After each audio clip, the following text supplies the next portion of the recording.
Action. What do you want to make today? I was kind of thinking a flower would be cool.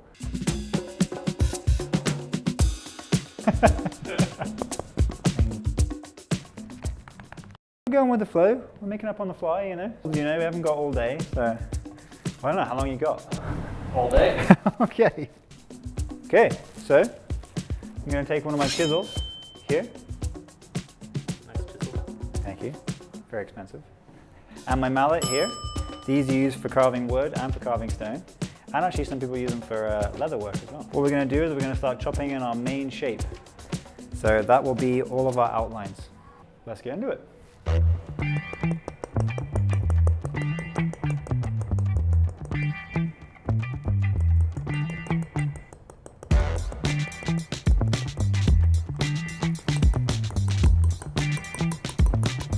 Now our first few cuts are going to be very shallow, and we're just trying to get the definition of the shape. So we just want to go nice and gentle, nice and shallow, just establishing that shape.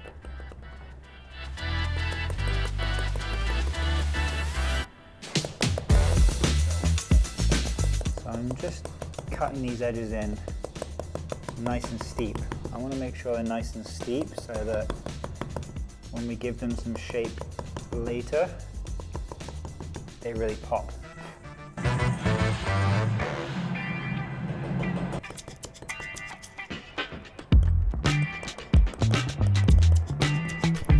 So while you're taking your initial carvings here, Yeah. why don't you tell me about what got you started with stone carving?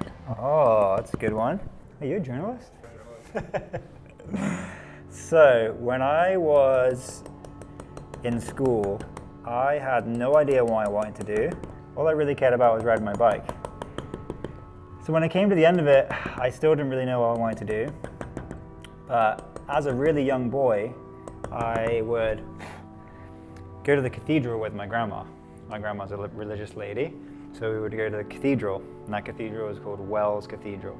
A lot of my days as a young lad, I would make stuff. I would make all kinds of things. My grandma said to me, "Oh, well, you love carving driftwood. Have you ever considered carving stone? Because you love going to a cathedral."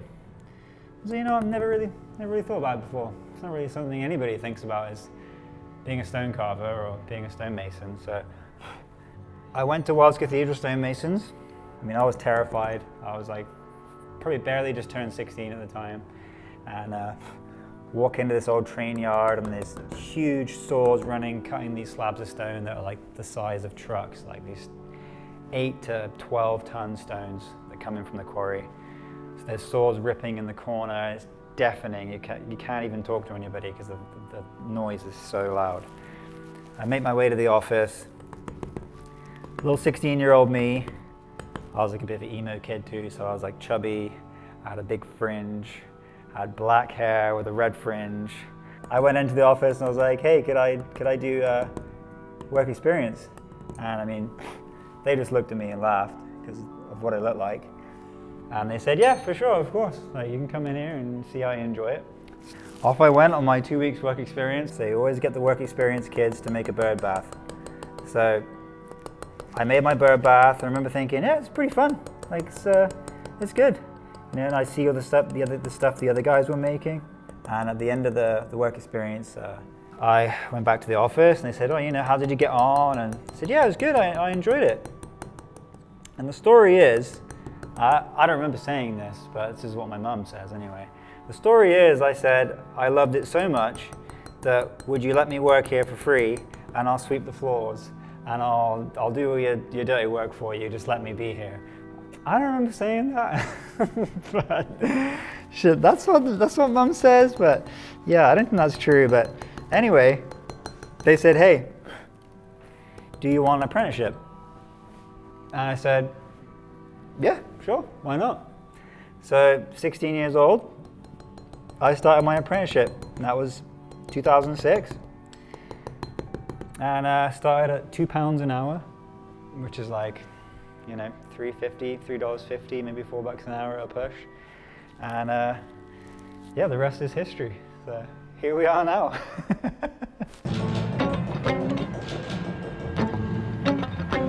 Usually when you remove a lot of material, you want to have a smaller chisel, because the smaller the chisel, the easier that it cuts through the stone.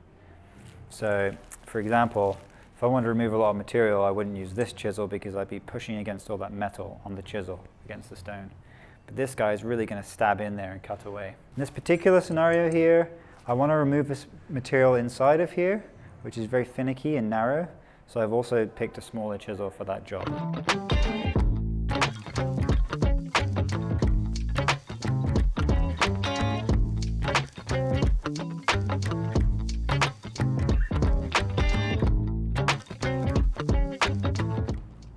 All right, so we've got our main shape in now. Okay, all right. Red lorry, yellow lorry, red lorry. All right, so we've got our main shape in now. The next step is going to be putting in our second shape, which is going to be the movement. To do this, we're going to taper our leaf and we're going to roll it into the middle part of the flower, which is scientifically called the middle part of the flower. Let's make a little relief on the edge of the middle part and we'll carve that leaf into the middle. And this is going to give it a nice bit of movement and bring it to life. I'm just going to keep this movement on one plane for now. I'm not going to do any twisty-turny fancy stuff, just so we have a good idea of what the shape is looking like. And if I need to make any adjustments to the shape of the leaf, as we're taking more material off, we can do so.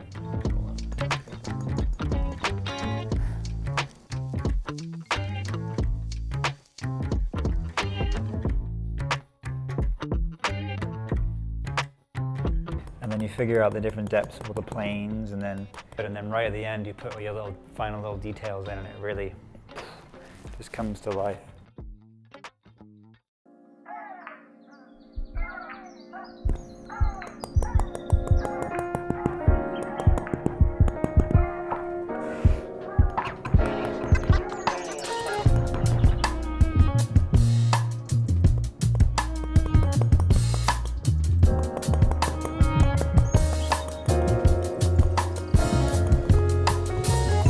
Established a little bit of movement. Just going to take a step back and just kind of look at it. Does it need any tweaks? Do I need to clean up any of the little leaves? Like I can see where I've taken this down a bit. Maybe I want to polish up some of these little inside sections. I like the shape that's going on there. Super simple, but it's nice. And we're going to turn this little center section into a little half dome shape. You can use glue, you can use epoxy resin, but it's pretty frowned upon, to be honest. And we're just going to do a series of these little chamfers all the way around until it becomes a half dome.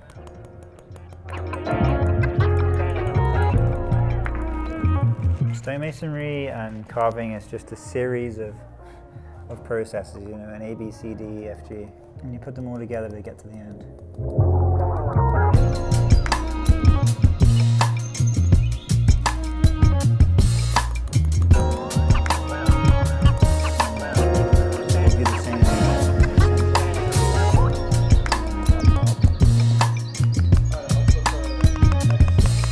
Right, so I'm now going to put some nice little finishing touches in there. I'm going to cut some diagonal V-cuts in the middle. Give it an extra little bit of detail and a little bit of life, and then we'll put some middle ones through the leaves. What did you call them? Radial lines? Radial lines. What kind of chisel are you using for that? I'm using the smallest chisel I own. Here is my thumbnail for comparison. 3 mil? 3 mil, I reckon? 3 millimeter chisel. What kind of technique are you using for it? So I'm doing a little V-cut here, so I'm cutting in either side of the line to create a little channel, and they call that a V-cut.